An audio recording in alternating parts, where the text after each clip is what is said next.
ইবনে আব্বাস রাদিয়াল্লাহু তাআলা আনহু থেকে বর্ণিত, তিনি বলেন, রাসূলুল্লাহ সাল্লাল্লাহু আলাইহি ওয়াসাল্লাম মক্কা থেকে মদিনায় ফেরার পথে রাওহা নামক স্থানে পৌঁছলে একদল সাওয়ারীর সাথে তার সাক্ষাৎ হয়। তিনি তাদেরকে সালাম দিলেন, অতঃপর জিজ্ঞেস করলেন, তোমরা কারা? তারা বলল, আমরা মুসলিম। তারা জিজ্ঞেস করল, আপনারা কারা?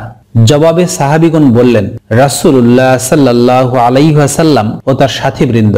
একথা শুনে এক মহিলা ভীত হয়ে তার একটি বাচ্চার বাহু ধরে হাওদা থেকে বের করে জিজ্ঞেস করলো, হে আল্লাহর রাসূল, এই বাচ্চার কি হজ হবে? তিনি জবাব দিলেন, হ্যাঁ হবে, তবে সওয়াব তুমি পাবে।